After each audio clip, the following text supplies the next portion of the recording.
রাত 2টা বেজে প্রায় 15 থেকে 20 মিনিট ওই সময়তে দেখি মা যাই নামাজে বসা আল্লাহর দরবারে দোয়া করেছে। ভাইজি আল্লাহর কসম করে বলছি, মা জানো আল্লাহর কাছে কিছুই চাই না। আমি কপাটের আড়াল থেকে দাঁড়িয়ে দাঁড়িয়ে শুনলো, আমি কপাটের আড়াল থেকে দাঁড়িয়ে দাঁড়িয়ে শুনি মা রোজ রাত 2টার পরে মামা নামাজ পড়া মা আল্লাহর কাছে কি চাহে। মা আমার প্রত্যেক দিন, মায়ের মরা প্রায় 10 বছর হয়ে গেল। ভাইজি যেই মা বড় কষ্ট করে পেটে ধারণ করেছিল, ওই মায়ের মরা আমার 10 বছর হয়ে গেল। তো মা আমার যখন দুনিয়াতে বেঁচে ছিল, মা প্রত্যেক দিন রাত 1টার সময় উঠে আমার মা কোনদিন তাহাজ্জুদের নামাজ বন্ধ করে না। মা তাহাজ্জুদের নামাজ পড়ে চাই নামাজে বসে প্রত্যেক দিন দোয়া করতো। একদিন আমার মনে খটকা জায়গা গেল, মা রোজ রাতে হাত তুলে দোয়া করে কি এমন চাই আমি কপাটের আড়াল থেকে একটু শুনি। এই বলে কপাটের আড়ালে দাঁড়িয়ে আছি, মা হাত দুটি উঠিয়ে বলছে, আল্লাহ তুমি আমার সাগিরা কাবিরা গুনাহগুলি ক্ষমা করো। আল্লাহ তুমি আমার ছেলে মেয়েদের নেক ব্যবহার দিও। আল্লাহ তোমার দরবারে বড় আশা আকাঙ্ক্ষা নিয়ে তোমার দরবারে বলি, মাওলা আমার মুনিরের 2টা হাত নাই। মা এরকম করে রাত 2টায় গল্প দোয়া করছে, মা রাত 2টায় এরকম করে আল্লাহর কাছে দোয়া করছে। আমার মুনিরের 2টা হাত নাই, আমার মুনিরের 2টা পা নাই। আজকে আমার মুনিরের মা বেঁচে আছে, মুনিরের বাপ বেঁচে আছে, আজকে মুনিরের কোনো অসুবিধা হয় না। কিন্তু আল্লাহ জি যেদিন আমি আর মুনিরের বাপ মরে যাব, আমার মুনির কি করে খাবে? আর কার ধরে যে কার বারান্দায় খাড়ো হবে? কে 2টা দিবে, কে 2টা দিবে না? আর মুনির যেন মুখে মুখে তাকাইবে। আল্লাহ জি তুমি আমার দোয়া কবুল করো, আমার মুনিরের ব্যবস্থা করো। তুমি হার দোয়া কবুল করো আর হার মুনিরের ব্যবস্থা করো। এই দোয়া মা রোজ রাতে করছে। আর আল্লাহর নবী বলেছেন, বুখারীর হাদিস, মায়ের দোয়া কবুল হয় গ্যারান্টি। এই হাদিসটা যদি কেউ সন্দেহ মনে করে, তবে ওর ঈমান নষ্ট হয়ে যাবে বা ওর নামটা বেঈমান হয়ে যাবে। এতই গ্যারান্টি দিয়ে মার দোয়া কবুল করে। ভাইজান, আব্বা জানেরা, মা আমার জন্য কত কষ্ট করেছে জানেন? আমি আপনারাকে ওয়াজ কি শোনাবো, রাত্রি অনেক বেজে দিচ্ছে। এই জালসাটা মাদ্রাসা জালসা, আর এই মাদ্রাসাতে পড়ছে হার মা, এই মাদ্রাসাতে পড়ছে হার মা। কেন দুনিয়াতে যত মায়া লোক আছে, যত বেটি ছেলে আছে, সব মায়া লোক বেটি ছেলে হলো মায়ের জাত। ওরা আল্লাহ ওদেরকে মায়ের সম্মান দিয়েছে। আর মায়ের কত ইজ্জত, মায়েদের কত সম্মান, আল্লাহ তার পবিত্র কোরআনে বলছেন, বিসমিল্লাহির রহমানির রহিম, আর-রিসালু কাওয়ামানা আলান নিসাই বিমা ফাসালাল্লাহু বাযাহু আলা বাযিহি ওয়া বিমা আনফাকু মিন আমওয়ালিহিম। এই আয়াতটার বাংলা যদি বা উর্দু যদি আপনারা বুঝতে পারতেন, একজনের ঠোঁট বন্ধ করে থাকতে পারতেন না, সবাই চিলিয়ে সুবহানাল্লাহ বলে উঠতেন। আল্লাহ মায়া লোকের কত ইজ্জত দিয়েছে, আল্লাহ মায়া লোকের কত সম্মান দিয়েছে। আল্লাহ তার পবিত্র কোরআনে বলছেন, আর-রিজালু কাওয়ামুনা আলান নিসা, পুরুষেরা হলো নারীদের সংরক্ষণকারী, হেফাজতে কারণে ওয়ালা। কেন না আমি আল্লাহ নারীদের চাইতে পুরুষদের শক্তি বেশি দিয়েছি। মায়া লোক লোকের থেকে মদ লোকের শক্তি বেশি দিয়েছি। কেন বেশি দিলাম রে? ওরা যেন বড় সম্মানিত জাত, ওরা যেন মায়ের জাত। আমার বান্দিরা বাড়ির ভিতরে আইস আরাম করবে, আর আমার বান্দারা কষ্ট করে উপার্জন করে তারা আয় ইনকাম করে লিয়েছে যেন ওরাকে বাড়িতে বসে বসে খাওয়াইতে পারে, ওদের ইজ্জত করতে পারে, ওরকে দিনের খাবার দিতে পারে, রাতের খাবার দিতে পারে। এই জন্য আমি আল্লাহ তাদেরকে শক্তিশালী করে বানিয়েছি, তারাকে শক্তিশালী করে বানিয়েছি। আমি একজন পুরুষ ভাইজি, এই যে দেখেন পা নাই হাত নাই, তবু আমি একটা পুরুষ। আল্লাহ আমাকে পুরুষগতা ক্ষমতা দিয়েছে। কিন্তু পুরুষ হয়া যদি তোমার পুরুষগতা ক্ষমতা না থাকে, তবে আল্লাহ রসুলের ভাষায় বলা হয়েছে তোকে লামুরাদ। লামুরাদ মানে খিচড়ে, লামুরাদ মানে ভাড়োয়া। তোর বহু তোর মোটর সাইকেলে চড়তে পছন্দ করে না, ওর খালাই তো ভাইয়ের মোটর সাইকেল পছন্দ করছে, আর ওর খালাই তো ভাইয়ের মোটর সাইকেলে চড়া ওই কিষানগঞ্জ যাচ্ছে, আর তুই কিছুই কইতে পারিস না, তুই হলি ভাড়োয়া। তোর মতন বেটা ছেলেকে আল্লাহ বিয়ে করতে নিষেধ করেছে, তোর মতন বেটা ছেলেকে আল্লাহ নবীও বিয়ে করতে নিষেধ করেছে। কেন?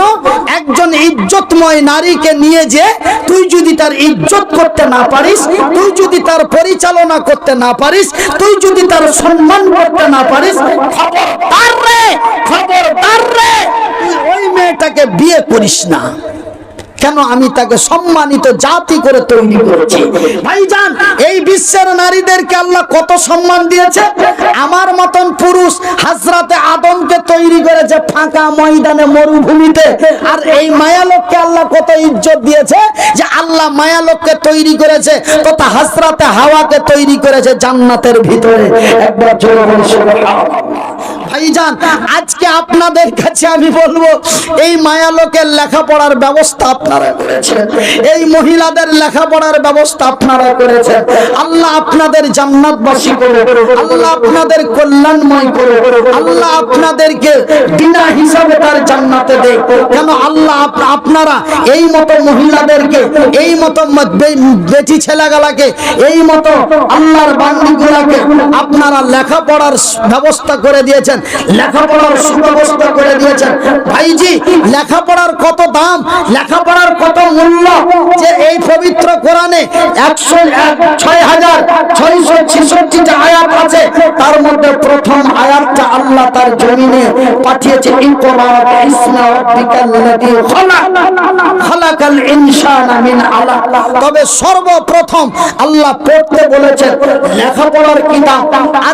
আজকে যদি আমি লেখাপড়া না করতাম, আজ যদি হার ভিতরে শিক্ষা না থাকতো, আজ যদি আমি লেখাপড়া না করতাম, আমাকে কেউ কুত্তার সম্মান দিত না।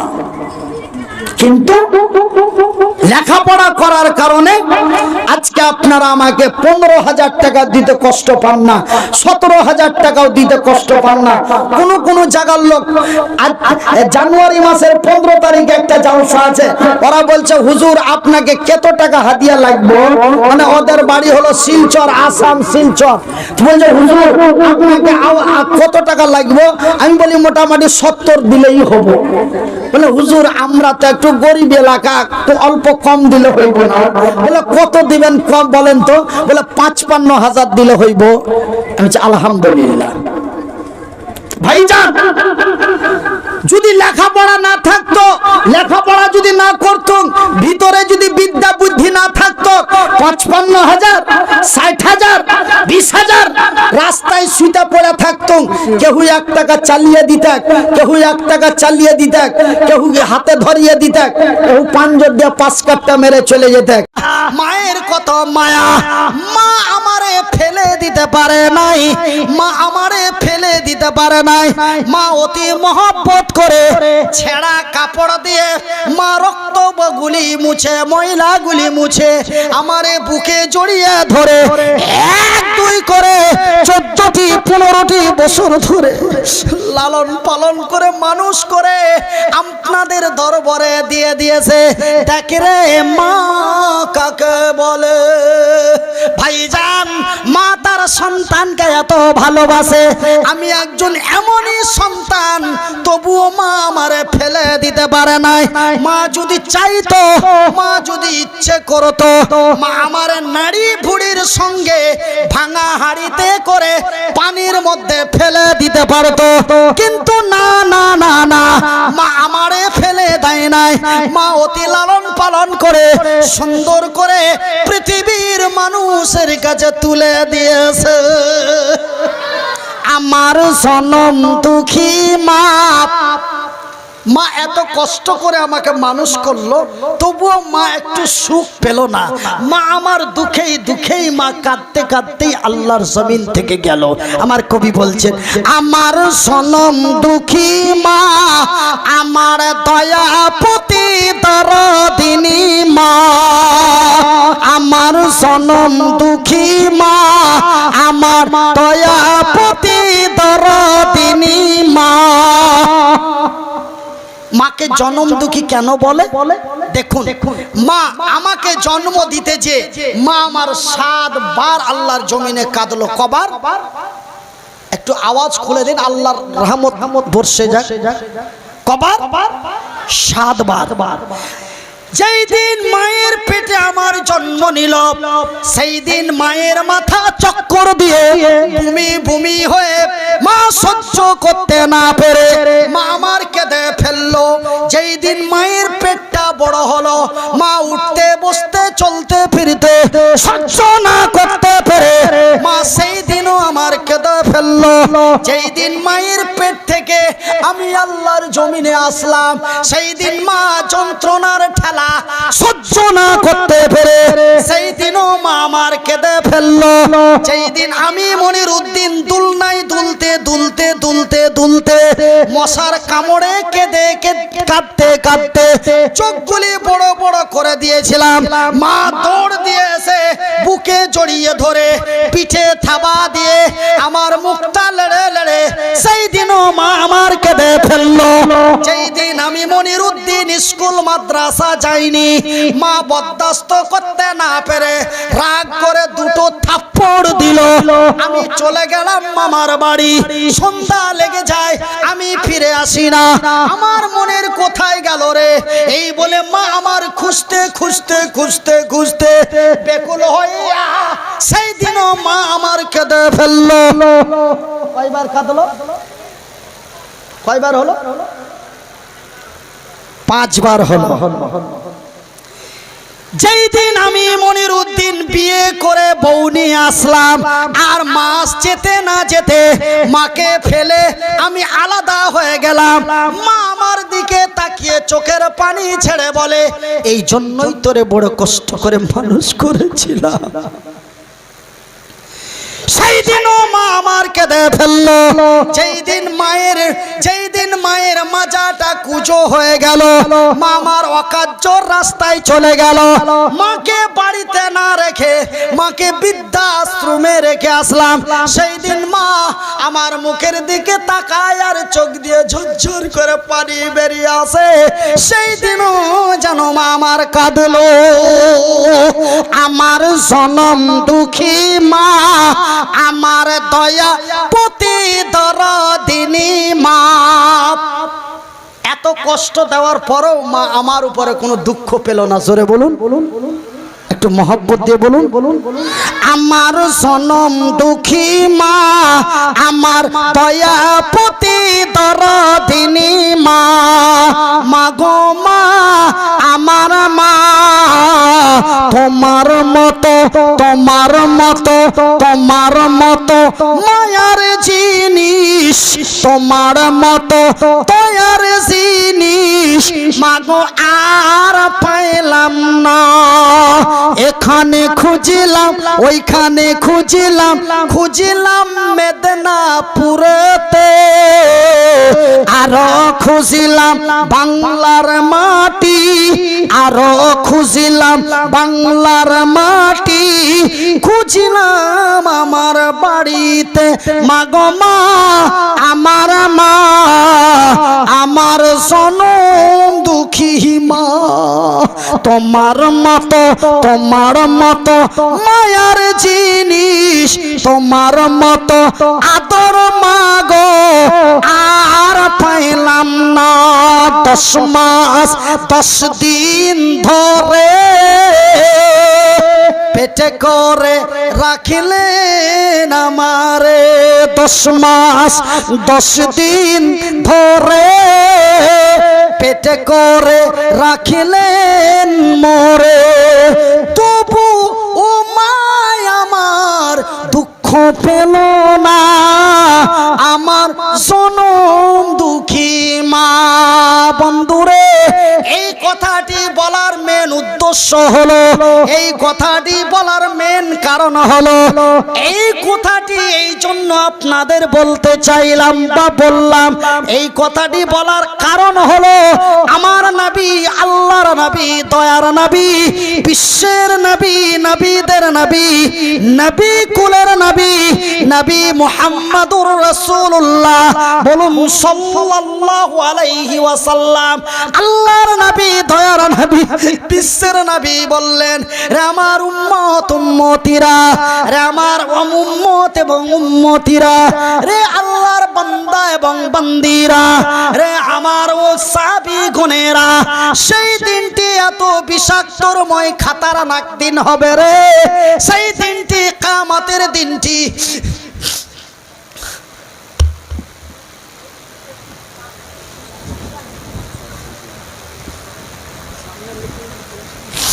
ভাই গো,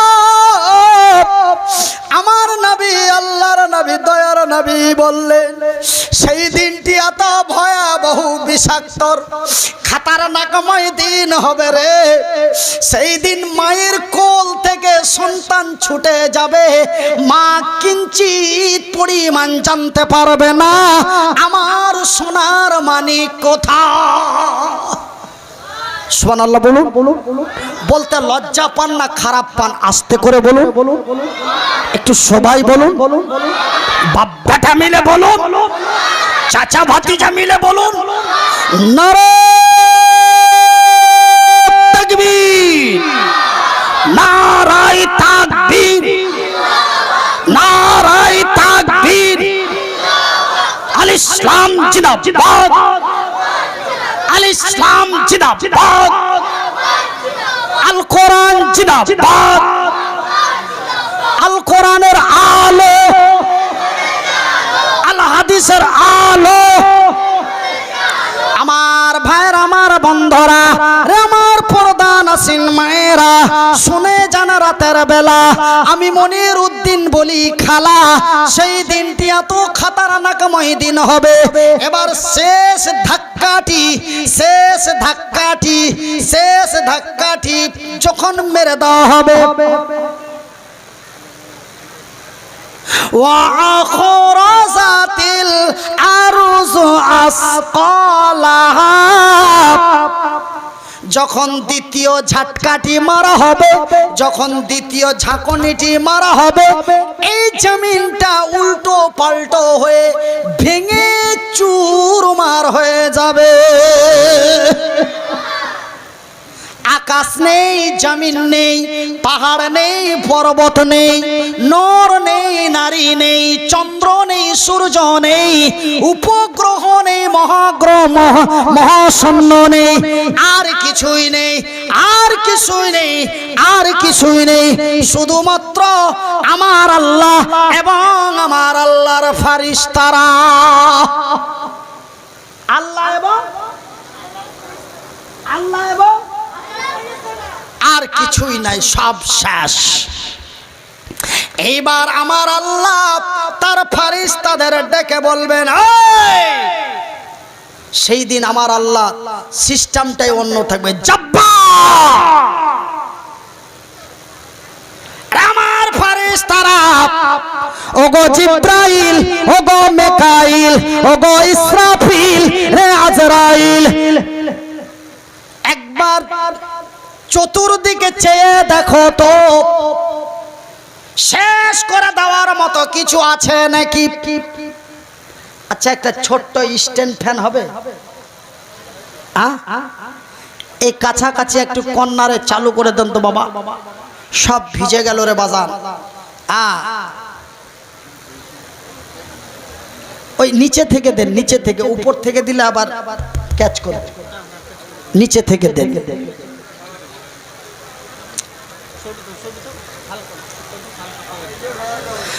আমার ভাইয়ের, আমার বন্ধুরা, আমার পর্দা নাসিন মায়েরা, শুনে যান রাতের বেলা আমি মনির উদ্দিন বলি বন্ধু, আমি মনির উদ্দিন বলি মা, সেই দিন আমার আল্লাহ তার ফেরেশতাদের ডেকে বলবেন, রে আমার ফেরেশতারা একবার চতুর্দিকে চেয়ে দেখো তো শেষ করে দেওয়ার মতো কিছু আছে নাকি। তারা বলবেন না না, কিছুই দেখা যায় না। ওগো আল্লাহ, যতবার দেখি, যতবার দেখি তুমি এবং আমরা। আমার আল্লাহ বলেন, আজরাইল রে,